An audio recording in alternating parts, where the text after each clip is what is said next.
평산아빠의 프리뷰 20번째 에피소드 출발하도록 하겠습니다. 이번 프리뷰는요, 메인 이벤트가 아니고 우리 김동현 선수가 출전하는 UFC 파이트 나잇 111의 김동현 대 콜비 코빙턴의 경기를 한번 프리뷰를 해보도록 하겠습니다. 사실 코빙턴이 탑 15에 들지도 못하는 선수이기 때문에 김동현 선수에게는 그다지 동기부여가 안 될 수도 있고 좀 미치는 장사일 수도 있는데요. 김동현 선수는 이번 경기를 아시아인 최다승 기록이라는 목표를 가지고 경기에 임한다고 하네요. 그리고 실제로 콜비 코빙턴은 업계에서 알아주는 그 레슬러이기 때문에 이 선수를 만약에 그래플링으로 제압을 한다면은 아마도 김동현 선수의 주가는 굉장히 올라갈 수 있을 거라고 생각을 듭니다. 네, 그러면은요, 먼저 스탯으로 넘어가 보도록 하겠습니다. 스탯에서 보이는 이제 일단 프로필이요. 프로필부터 보면은요, 콜비 코빙턴은 한 번 졌습니다. 11승 1패고요. 그 1패는 사실 갈비뼈 부상을 안고 좀 돈이 없어서 돈을 벌기 위해서 왈리 알베스와 한번 싸웠다가 한번 그 길로틴 초크를 당했죠. 그 뒤에는 콜비 코빙턴은 다시는 부상당한 상태에서 싸우지 않겠다 그랬지만 사실은 브라이언 바베레나 전에서도 주사를 맞아가면서 싸웠죠. 자, 두 선수의 가장 그 차이가 나는 프로필에서 차이가 나는 부분은 역시나 신장과 리치입니다. 리치는 4인치가 김동현 선수가 어드밴티지가 있고 신장에서도 3인치가 어드밴티지가 있습니다. 이 신장과 리치의 어드밴티지를 잘 활용해야만이 코빙턴전 승리를 거둘 수 있을 거라고 예상이 됩니다. 스탯으로 넘어가면은요, 그다지 지금 특별하게 지금 타격 쪽에서는 스탯은 볼 거 없고요. 두 선수는 다 좀 그래플링 쪽에 편중된 선수들이죠. 예, 그래플링 스탯을 보면은요, 사실 김동현 선수도 최상위급 그 스탯을 갖고 있어요. 그래플링 스탯을. 근데 콜비 코빙턴을 보면은 테이크다운 경기당 평균 테이크다운 수가 거의 7번에 가까워지고 있고요. 테이크다운 근데 7번에 가까운데 테이크다운 정확도가 54% 엄청 놀라운 수치입니다. 이건 사실 라이트급의 하빕 누르마고메도프 정도의 스탯이 된다고 할 수 있는데요. 하지만 사실 그 퀄리티에서는 좀 문제가 있겠죠. 코빙턴은 사실 김동현 선수 같은 전문 그래플러와의 시합은 이번이 처음이죠. 다들 좀 타격 쪽에 있고 테이크다운이 디펜스가 아주 좋다고 할 수 있는 선수는 아니었습니다. 그래서 실제적으로 콜비 코빙턴의 진짜 테이크다운 능력이 어떤 정도인지 아마 김동현 선수전을 통해서 드러날 것으로 보입니다. 스타일로 넘어가 보도록 하겠습니다. 김동현 선수 스타일은 일단은 파이트 히스토리에서요. 비율을 보면 테이크다운이 역시 그래플러답게 테이크다운이 51%를 차지하고 있고 그 다음에 스트라이킹과 서브미션 이런 비율들이 있네요. 썸머리로는 웰라운드 하다고 돼 있고 유도와 테이크다운으로 돼 있는데 웰라운드 한가요? 그건 사실은 잘 모르겠습니다. 김동현 선수의 디테일한 스타일로 이제 넘어가 보도록 하겠습니다. 네, 김동현 선수는 확실히 상대를 테이크다운 시켜놓고 거기서 파운딩을 많이 쳐왔기 때문에 타격 성공률이 50%로 높은 편이죠. 이게 그렇지만 이렇게 타격을 잘한다는 지표가 되기는 어렵고요. 타격 비율도 보면은 역시 그라운드에서 45%를 차지하고 있고 클린치 비율도 20%나 되죠. 스탠딩은 35밖에 안 됩니다. 테이크다운 수는 37번. 아직 85번 성공해서 37번이면은 많다고 보는 조금 애매하네요. 아주 특별하다고 보기에는 조금 애매하네요. 서브미션 시도를 8번 했고 근데 특이한 건 패스를 45번이나 했죠. 37번에 테이크다운을 성공시켜서 패스를 45번. 즉, 한 번 이상은 테이크다운을 하면은 패스를 했다고 하니까 높은 수치라고 할 수 있죠. 콜비 코빙턴의 스타일로 넘어가 보도록 하겠습니다. 콜비 코빙턴은 더 테이크다운에 치중하고 있어요. 김동현 선수보다. 즉, 조금 원패턴 레슬러를, 아직까지는 원패턴 레슬러의 모습을 보여주고 있는데요. 테이크다운 비율이 72%, 스트라이킹은 고작 16%, 서브미션은 11%에 불과합니다. 이 선수의 썸머리는 레슬링과 카디오네요. 여기서 중요한 게 카디오인데요. 과연 이 카디오가 얼마나 높을지가 이 경기에서 굉장히 중요하다고 생각합니다. 제가 예상하는 이 그림은 계속해서 코빙턴은 레슬링으로 밀어붙이고 그거를 김동현 선수는 그걸 막는 지난한 그 타렉사피드인전보다도 더 지독한 싸움이 될 거라고 생각하고 있고요. 거기서 코빙턴의 카디오가 얼마나 받쳐주냐 이건 굉장히 중요하다고 생각하고 사실 코빙턴에 대한 그 데이터가 그렇게 많지 않기 때문에 이 카디오 부분이 진짜로 김동현 선수를 압도할 수 있을 정도로 그러니까 김동현 선수와 끈적끈적한 그래플링 싸움에서 3라운드에서 지치지 않느냐가 중요한데 그 정도의 카디오를 안 갖고 있기를 바랍니다. 자, 콜비 코빙턴의 디테일한 스타일로 넘어가도록 하겠습니다. 콜비 코빙턴의 디테일한 그 스타일 역시도 스탠딩 비율이 53% 타격에서 그라운드 비율이 38%로 그라운드 비율이 여기도 좀 높죠. 그리고 그래플링 타입은 서브미션 2번, 패스 38번으로 역시 김동현 선수와 비슷한 수준으로 패스를 많이 했네요. 그래플링이 좋다고 할 수 있겠죠. 예. 즉, 이 시합은 그래플러와 그래플러의 대결입니다. 진검승부입니다. 비하인드 스토리로 넘어가도록 하겠습니다. 먼저 김동현 선수 얘기부터 하면요. 코빙턴은 왜 나와 싸운 선수들이 경기 끝나고 절망적인 표정으로 바뀌는지 알게 될 것이다. 순수 레슬링과 종합격투기 레슬링은 전혀 다르다. 뭐 이런 얘기들을 했고요. 코빙턴 선수는 김동현 선수를 9분 안에 끝내버리겠다 이런 호기롭게 얘기를 하기도 했고 김동현 선수는 되게 뛰어난 선수다. 그리고 좀 늙었지만 그 나이가 좀 있지만 그게 뭐 이렇게 경기력에 영향을 줄 것 같지는 않고 하지만 김동현 선수는 앞으로 나오고 무모하게 전진하고 뭐 체력에 약점이 있다. 어, 자신이 상성과 아주 잘 맞는 상대다. 뭐 이런 식으로 얘기를 했습니다. 그러면은 이제 팬 예상으로 넘어가 보도록 하겠습니다. UFC 판타지 게임에서는 김동현 선수를 73%가 김동현 선수가 이긴다고 선택을 했네요. 판타지 게임의 경우에는 좀 인지도, 이제 어떤 이런 인기 순위, 뭐 이런 거에 영향을 많이 받는데, 아직까지는 김동현 선수가 확실히 콜비 코빙턴보다는 인지도가 있기 때문에 이런 좋은 승률로 나타난 것 같습니다. 자, 테폴로지의 그 팬 투표를 보면은요, 역시나 근데 판타지 게임과 비슷하게 김동현 선수가 72%, 1%, 코빙턴 선수는 29% 정도로 김동현 선수의 페이보릿 합독을 줬네요. 저 역시도 김동현 선수가 판정승으로 이길 거라고 예상하고 하고 있습니다. 네, 그러면은 이제 본격적인 분석과 예상으로 넘어가 보도록 하겠습니다. 뭐 타격 레슬링 그라운드에 대한 상성과 어떤 변수 부분에 대해서 한번 이야기를 해보도록 하겠습니다. 먼저 타격 상성에 대해서 얘기를 하겠습니다. 이 얘기를 하기 전에 먼저 한 가지 제가 가지고 있는 이론이 하나 있는데요. 복싱 선수를 제외하고 어떤 이제 MMA에서 복싱을 수련하게 되잖아요. 거기서 타 종목에서 복싱이 가장 잘 느는 종목이 어떤 걸까? 저는 그게 레슬링이라고 생각합니다. 같은 격투기인 뭐 태권도나 무에타이 이런 거보다도 오히려 아니 저 레슬러 선수들이 복싱이 빨리 는다고 생각하거든요. 그 이유는 뭐냐면은 바로 타격거리 확보에 있다고 보입니다. 레슬러와 싸울 때는 MMA에서 결국은 상대 레슬러의 그 테이크다운이 두렵기 때문에 일단은 상대는 거리를 벌릴 수밖에 없고 뒤로 빠질 수밖에 없죠. 그런 싸움을 많이 하게 되죠. 그러다 보니까 레슬러들은 자연히 좀 이렇게 타격거리 확보에 용이하게 됩니다. 타격거리 확보에 용이하기 때문에 자신이 배운 그 복싱 스킬들을 써먹을 수가 있는 거예요. 타격거리가 일단 잡히니까. 예. 그런 어드밴티지를 가지고 시작을 하기 때문에 사실 복싱이 가장 느는 건 효과적으로 MMA에 입혀지는 건 레슬러라고 생각하는데요. 코빙턴 역시 그런 효과를 가지고 지금 타격이 쑥쑥 늘어나고 있습니다. 바베레나전에서도 바베레나 역시 타격 스타일이고 타격을 꽤나 잘하는 선수인데 타격전에서 코빙턴이 제대로 맞섰고 그 타격전에서 잘 싸웠기 때문에 그 점에서 많은 점수를 얻어가지고 사실은 코빙턴 레슬링은 원래 알아주는 선수고 타격도 이제 갖춰졌네. 그러니까 한번 좀 기회를 줘볼까 해서 김동현 선수와 좀 이렇게 매치업이 되지 않았나 그런 생각이 듭니다. 그러면은 김동현 선수는 그렇게 타격이 좋은 선수라고 평가받지는 못하고 있는데요. 이 김동현 선수와 타격 상승은 어떨까요? 근데 개인적으로 저는 이 타격 상승이 김동현 선수에게 오히려 좋은 타격 상승이라고 생각합니다. 그 이유는 앞서 내가 이렇게 길게 얘기한 이유가 뭐냐면요. 바로 그 타격거리 확보에 있는데요.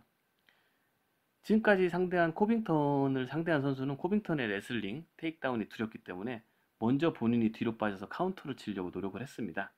근데 김동현 선수는 그 코빙턴의 테이크다운을 두려워하지 않는 선수죠. 즉 정면에서 중거리 타격전을 할 수 있는 선수고요.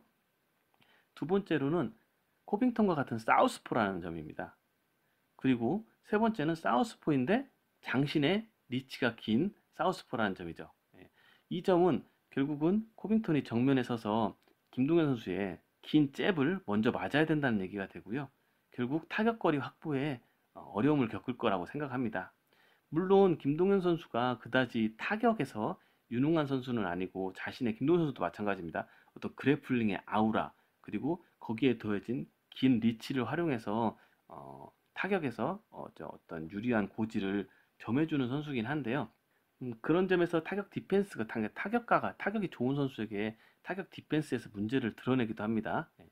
하지만 그 정도 수준의 코빙턴이 그 김동현 선수가 잽을 냈을 때 그거를 그 거리를 확보하고 있다가 쑥 빠졌다가 앞선 훅 카운터를 날린다든지 아니면은 김동현이 원투 타이밍에 사이드로 돌아가지고 레프트를 낸다든지 레프트 카운터를 낸다든지 아니면 또 김동현 선수가 조금 그 타격의 약점이라고 할 수 있는 부분이 이 선수도 타격이 아주 좋은 선수는 아니고 자신의 리치를 활용해서 거리를 확보하기 때문에 한 번에 김동현 선수의 그 스텝을 잡아가지고 사이드 슬립을 하든 스텝인을 하든 뛰어들어서 한 번에 그 김동현 선수의 거리를 깰 수 있다면은 거기서 디펜스의 약점을 노출하는데요.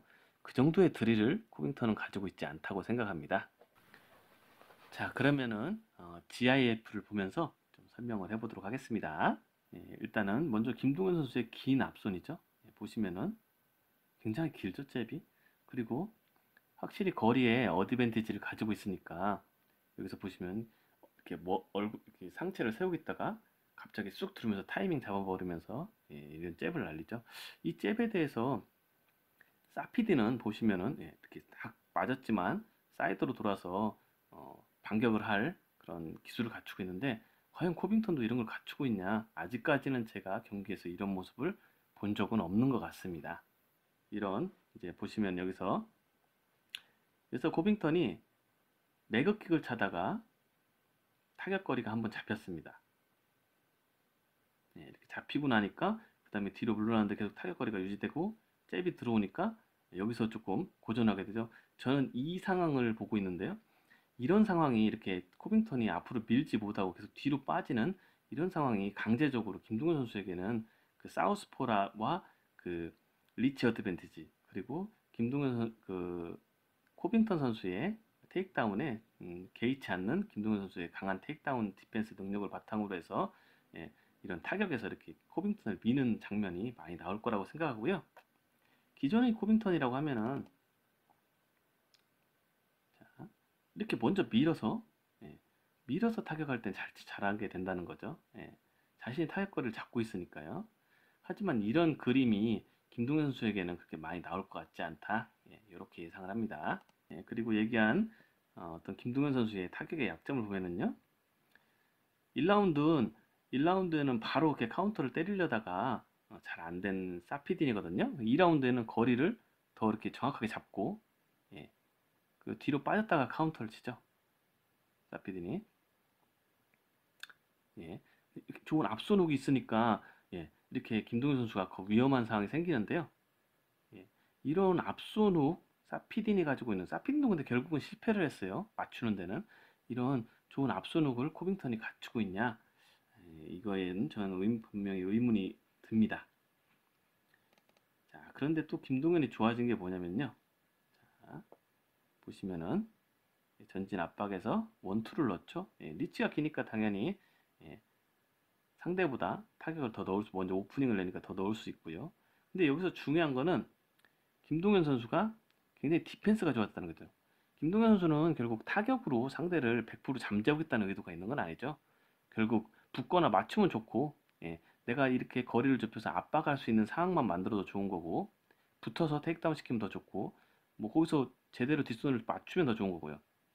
아무튼 다용도의 목적으로 쓰기 때문에 김동현 선수는 들어갈 때 상대를 부시겠다는 느낌보다는 자기의 디펜스에 더 치중을 하죠. 보면 얼굴을 보시면은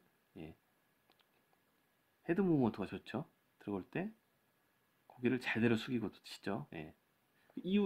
그리고 그 이후에 붙는 동작까지 굉장히 유연해진 김동현 선수입니다. 또 하나 보면요. 이 장면은 김동현 선수가 사실은 실수를 한 장면입니다. 좀 이렇게 따라가다가 어떤 사피딘의 덫에 걸린 거죠. 덫에 걸려가지고 각과 어떤 타이밍이 스텝이 다 먹혀버린 상황이기 때문에 이때는 사피딘의 레프트 뒷손 카운터가 나올 수 있는 그 공간이 생긴 거죠. 그런데 이때도 김동현 선수 보시면요, 숙였다가 이쪽으로 숙였다가 이쪽으로 가는 헤드 무브먼트가 굉장히 좋아요. 이쪽으로 갔다 이렇게 가는 거거든요. 이 동작이 네이트 디아즈가 굉장히 잘하는 동작이거든요. 이걸 바탕으로 상대를 이렇게 큰 헛스윙을 만들어내고 이 공간에서 디아즈는 상대가 지치게 만드는데, 뭐 아무튼 그걸 의도했든 안 했든 이런 헤드 무브먼트가 굉장히 발전한 김동현 선수입니다. 이런 김동현 선수의 방어 능력의 발전, 그리고 어떤 상성상 같은 사우스포의 긴 리치를 가지고 코빙턴이 밀 수 없는 상황, 제 예상대로 이런 상황이 생긴다면은 코빙턴은 이 문제는 결국 레슬링에서도 약점으로 작용하게 되는데요. 그 부분에 대해서 레슬링 상성에서 다시 한번 얘기를 해보도록 하겠습니다. 예, 그러면은 레슬링 상성으로 넘어가 보도록 하겠습니다. 앞서 얘기한 대로 이런 김동현 선수의 사우스포의 긴 리치를 바탕으로 한 어떤 기본적인 복싱만 가지고 있는 코빙턴이 드릴이나 스텝을 장착하지 못한 상태에서 자신의 타격거리를 확보하지 못한 상태에서 어떤 그런 레슬링 그 우산이 없어졌을 경우에 자신이 본 바탕이 드러나서 자기가 밀리는 상황이 됐다고 이제 생각을 하면은 이게 레슬링에까지 영향을 미치거든요. 테이크다운의 위력을 저하시키는 요인이 됩니다. 그거는 바로 이제 태클부터 얘기를 하면요. 내가 태클 거리의 확보, 타이밍, 스피드, 이 위력이 떨어질 수밖에 없습니다. 내가 원하는 타이밍에 태클을 하기 어렵게 되는 거죠. 예. 그리고 태클의 횟수도 줄어들게 되겠죠. 그리고 기본적으로 김동현 선수는 태클에 대한 방어가 굉장히 좋은 선수입니다. 예. 일단 GIF를 보면요. 자, 김동현 선수는 무모하리만치 이렇게 태클에 신경 안 쓰고 들어가는 선수죠. 예. 여기에 대해서 타렉 사피딘이 굉장히 타이밍 태클이 좋았어요. 제대로 잡았죠. 이거 웬만하면 다 넘어가야 되는데 김동현 선수는 안 넘어가죠. 네. 이 반응이 좋고, 예, 상대의 중심을 분산시키는 능력이 좋고요. 더 중요한 거는 여기서 봤을 때 이 상체를 이렇게 잡는 능력인데요. 이걸 바탕으로 지금 테이크다운을 막았을 뿐만 아니라 여기서 좀 제가 용량 관계로 좀 잘랐는데, 여기서 스크램블을 이어가면서 오히려 상대를 그라운드로 끌고 갈 수 있는 능력이 있는 게 김동현 선수입니다. 물론 사피딘 선수는 방어의 왕답게 이걸 센스 있게 벗어났지만 과연 코빙턴도 이걸 할 수 있는지에 대해서는 의문입니다. 예. 그래서 저는 개인적으로 코빙턴 역시 테이크다운 디펜스가 굉장히 강할 거로 예상이 되는데요. 김동현 선수가 어떤 클린치나 태클을 통해서 뭐 이렇게 테이크다운을 시키기 쉽지 않을 거라고 보고, 이런 식으로 코빙턴이 조금 부정확한 효율이 떨어지는 태클이 왔을 때 이걸 스크램블 상황으로 몰고 가서 그라운드로 끌고 가는 게 아마도 그라운드로 끌고 갈 수 있는 가장 좋은 방법이 아닐까. 그리고 여기서 차이를 어떤 저지에게 어떤 가장 큰 인상을 남겨줄 수 있는 부분이 이 부분이 아닐까. 예, 그렇게 생각을 해봅니다. 자, 태클은 이렇고요. 그 다음에 이번에는 사실은 현대 MMA에서 태클만 가지고 상대를 테이크다운 시키기는 매우 힘들죠. 그리고 그런 선수가 대성할 수는 없고요. 현대 MMA에서는 역시나 상대를 펜스로 몰아넣고 거기서 클린치에서 테이크다운을 시켜야 떤 레슬러로서 성공할 수 있는 가능성이 높은데요. 훌륭한 레슬러 코빙턴 역시 이 영역에서 굉장히 잘해줍니다. 역시나 크게 훅을 던지고 거기서 빠르게 어프로칭해서 붙고, 여기서 중요한 건요. 코빙턴은 여기서 바로 하체로 붙는 능력이 그러니까 되게 좋습니다. 상체로 붙지 않고 하체로 붙어서 처음부터 유리한 포지션을 잡고 시작을 하는 거죠. 근데 이런 부분도 사실은 타격에서 이렇게 밀리게 되면은 어프로칭의 위력도 떨어지는 거죠. 어프로칭의 거리, 어떤 타이밍, 그리고 어떤 스피드가 떨어지기 때문에 김동현 선수가 대처를 잘 할 수 있을 거라고 보고요. 만약에 여기서 하이 포지션을 원래 다른 선수들에게 잡듯이 코빙턴이 잡듯이 김동현을 상대로 잡는다고 하더라도 사실은 김동현 선수는 여기서 방어가 굉장히 능합니다. 여기서 뭐 밸런스도 굉장히 좋고요. 사실 그렇게 딱 잡혔을 때 되게 그 조시 버크만 전에도 한번 잡혔는데 굉장히 좋은 그 수비 방법을 보여주는데요. 한번 보면요. 네, 이 장면은 버크만한테 김동현 선수가 타격을 허용한 다음에 제대로 디펜스가 안 된 부분입니다. 그래서 지금 보시는 것처럼 하체 그립을 좀 불리하게 잡혀요. 그러니까 불리하게 잡혀서 여기서 만약에 일반 선수처럼 그냥 버텼다면은 아마 테이크다운을 당하게 됐을 겁니다. 중심이 무너들겠죠. 근데 김동현이 선택한 방법은 여기서 자신의 중심을 잃지 않고 자신이 먼저 그라운드로 데려갑니다. 예.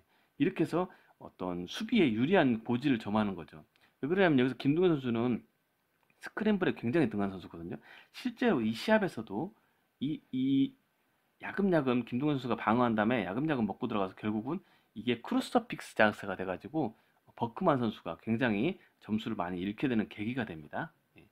이런 식으로 그리고 아까 얘기한 것 좀 하나 더 보여드리면요. 김동현 선수는 이렇게 자신이 펜스로 몰렸을 때 사이드로 서게 되죠.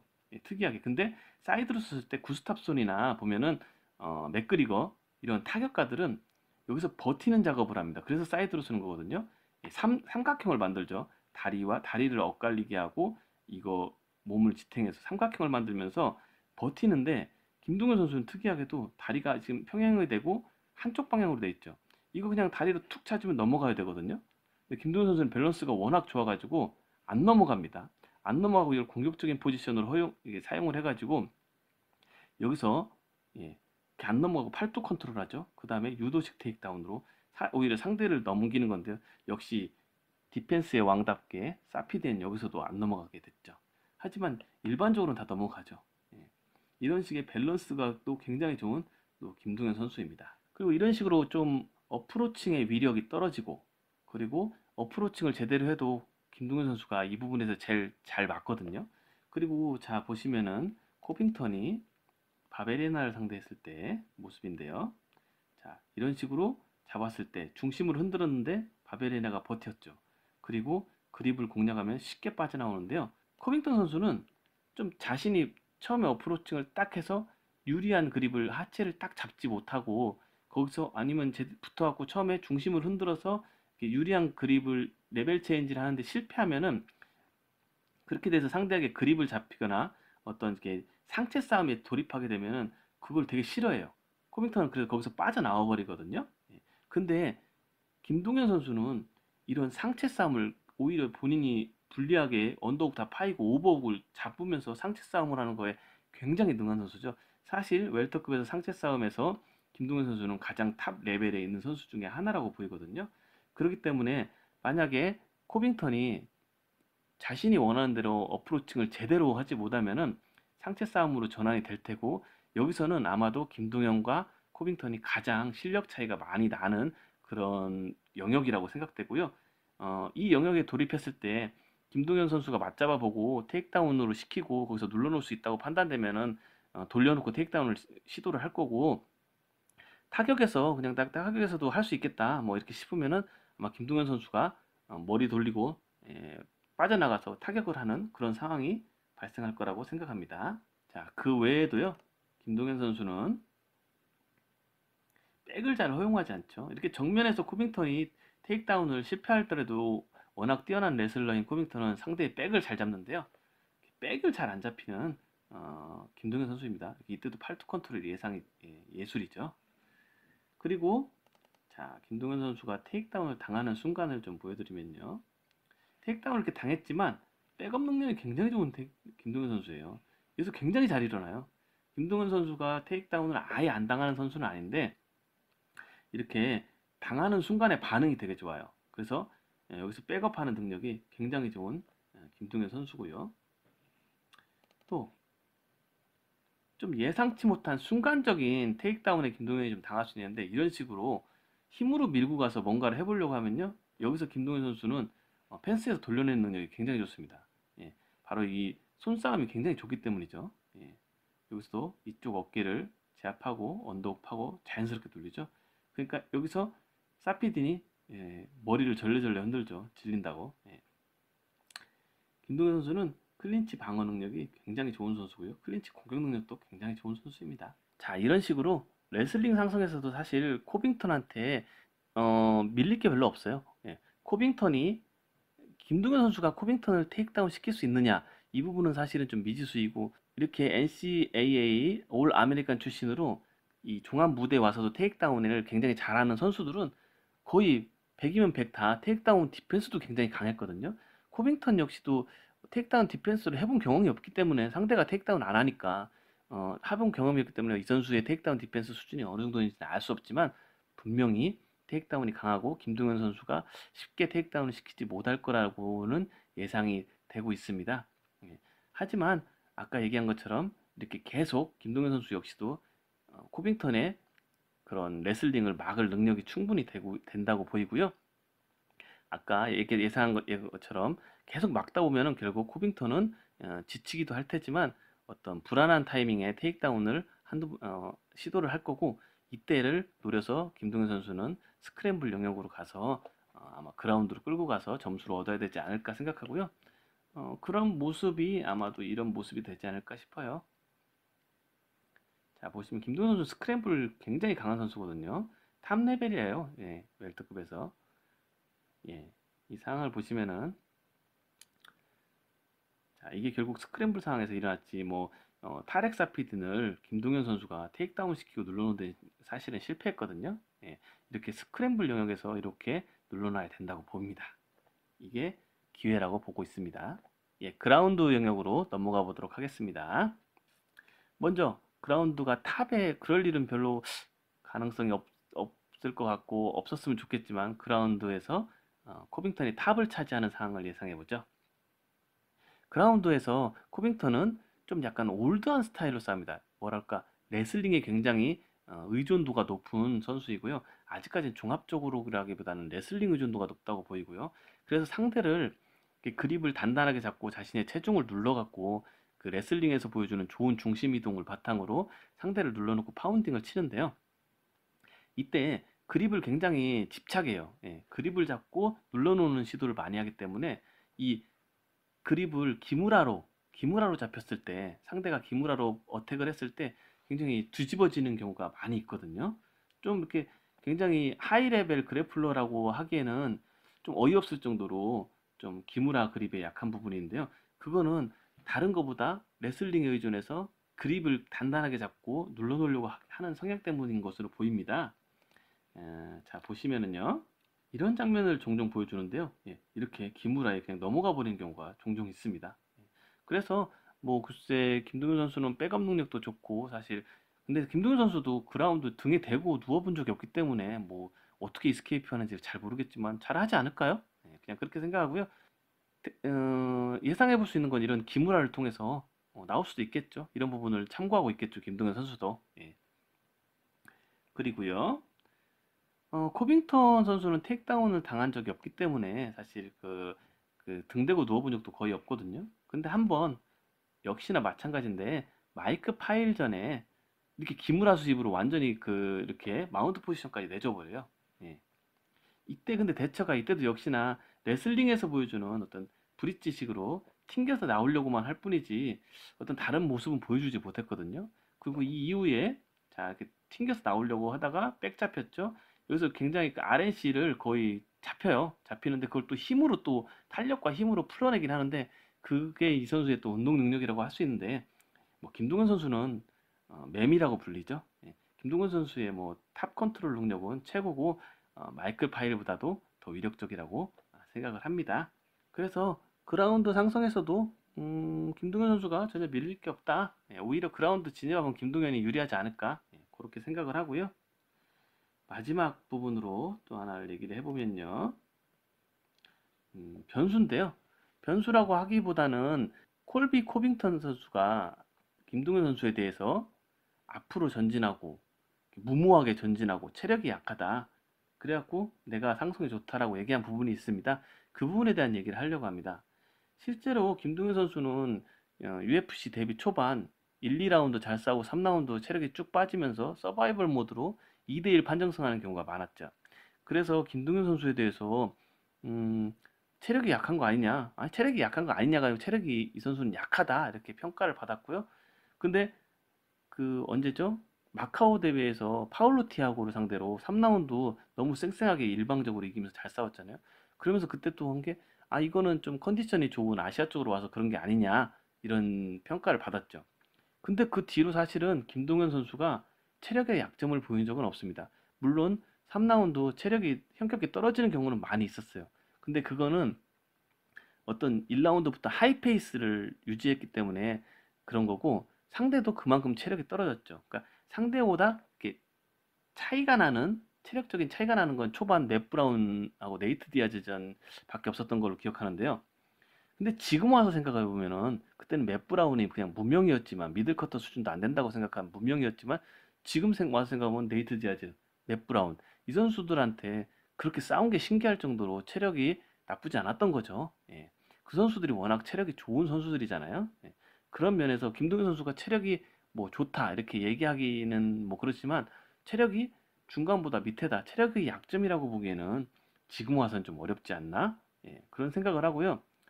또 김동현 선수의 보이는 닭돌이라고 하는, 닭돌 모드라고 하죠. 그 무모해 보이긴 해요. 예. 하지만 이건 굉장히 전략적인 움직임이었지, 뭐 아무 경기에서나 그렇게 무모하게 싸우는 건 아니고요. 사실 타이런 우들리전에서는 분위기에 휩쓸려서 조금 무모한 경우는 있었는데요. 사실 타이런 우들리전 같은 경우에는 좀 그날 다들 이렇게 경기력이 안 좋았고, 그래서 뭔가 이렇게 메인 이벤트를 책임져야겠다는 김동현 선수의 의식도 발휘가 됐고, 또 후에 인터뷰 보면은 굉장히 우들리가 고릴라 같이 보였다고 그랬죠. 그래서 약간 기가 죽은 면도 있었던 것 같습니다. 그래서 좀 무모한 그 시합이 되었던 것 같은데, 그거 빼고는 사실은 굉장히 전략적으로 움직였고요. 실제로 뭐 매번 닥도를 하는 게 아니죠. 예, 조시 버크만전 같은 경우는 굉장히 또 거리를 두고 싸우면서 기회를 봐서 테이크다운 시키는 그 전략으로 가기도 했죠. 그렇기 때문에 세간에 알려졌다기보다는 그냥 코빙턴이 주장하는 무모하다, 체력이 약하다 이런 부분은 조금 어불성설이 아닌가, 그런 생각을 해봅니다. 종합적으로 김동현 선수가 타격에서 이렇게 상성이 나쁜 것도 아니고, 어떤 레슬링 분야에서도 그렇게 뭐 코빙턴의 레슬링에 대항해서 잘 막을 수 있다고 보이고, 오히려 상체 싸움이나 어떤 타격 그 상성에서 안 좋은 코빙턴이 내는 억지스러운 그런 태클, 약간은 집중력이 떨어지고 위력이 떨어지는 태클을 김동현 선수가 잘 스크램블로 그거를 유도를 해서 그라운드까지 끌고 가는 그런 능력도 있고, 예. 그렇기 때문에 뭐 상성이 그렇게 나쁘지 않고, 또 그라운드 가서도 코빙턴이 그라운드 가서는 그렇게 레슬링에서 보여주는 특별함을 또 보여주지는 못하고 있기 때문에, 그리고 뭐 분명히 어떤 좀 올드한 스타일의 그런 그래플링을 하는 느낌이 있기 때문에 김동현 선수가 잘 대응할 수 있을 거라고 봅니다. 그래서 전체적으로 모든 분야에서 어떤 김동현 선수가 타격으로 코빙턴을 압도한다든지, 레슬링 테이크다운을 시킨다든지, 뭐 그라운드에서 완전히 서브미션 시킨다든지 이럴지는 못할지언정 코빙턴의 그 무기들을 다 막아낼 수 있다고 보고요. 조금씩 앞서는 부분이 있다고 생각합니다. 네, 그래서 제가 이거는 뭐라고 좀 비유를 했냐면요. 알렉산더 대왕의 팔랑크스 전법, 그 전법을 김동현이 따라서 이길 수 있을 거다, 뭐 그런 얘기를 좀 했습니다. 예, 제 블로그 글에는요. 그게 뭐냐면은 알렉산더 대왕은 어떤 이제 모루앤 해머라는 전법을 가지고 싸움에 임했는데요. 전투에 그 팔랑크스 부대가 있습니다. 팔랑크스 부대는 긴 장창과 그 방패를 갖고 두터운 갑옷을 입고 전진하는 뭐 고대 그리스 군대 같은 걸 형태를 이제 팔랑크스라고 하는데요. 거기에다가 어떤 유기적인 기병대, 그 기병대를 유기적으로 이용을 해서 그 모루가 되는 거죠. 예, 팔랑크스 중창 갑옷 부대가 그 방패가 돼가지고 상대의 거센 공격들을 다 막아내고 버티고, 상대가 분산되고 집중력이 흐트러졌을 때 후방으로 가서 기병대가 휩쓸어 버리는 그런 전법을 알렉산더가 더 그리스 군대에서 더 진화시킨 팔랑크스고요. 그 팔랑크스로 세계를 정복을 했는데요. 어떤 김동현 선수가 그 계속해서 밀려오는 그 코빙턴의 레슬링을 계속 자신의 두터운 긴 창을 연상시키는 잽과, 그리고 자신의 강한 레슬링을 바탕으로 코빙턴을 계속해서 버텨내고 튕겨내고 하면서, 코빙턴이 집중력을 잃고 조금 불안전한 테이크다운을 할 때 그때 기병 역할을 할 수 있는 어떤 스크램블 능력을 가지고 그래플링을 해서 끌고 가가지고 그라운드로 끌고 가서 코빙턴에게 우위를 점하는 뭐 그런 전술로 이겼으면 하네요. 예. 지금까지 김동현과 콜비 코빙턴에 대한 분석 프리뷰를 이렇게 해서 마치도록 하겠습니다. 꼭 김동현 선수가 이번 경기는 사실 좀 미치는 장사잖아요. 이제는 좀 타렉사피든을 이겼기 때문에 좀 더 이렇게 탑5 근처에 있는 선수하고 붙여줘야 되는 거 아닌가 싶은데 대려 탑15 바깥에 있는 선수를 만났기 때문에 좀 김동현 선수 미치는 장사인 만큼 김동현 선수가 확실하게 랭킹 차이를 보여주는 압도하는 모습을 보여주기를 기대합니다. 그럼 지금까지 들어주신 여러분 감사합니다.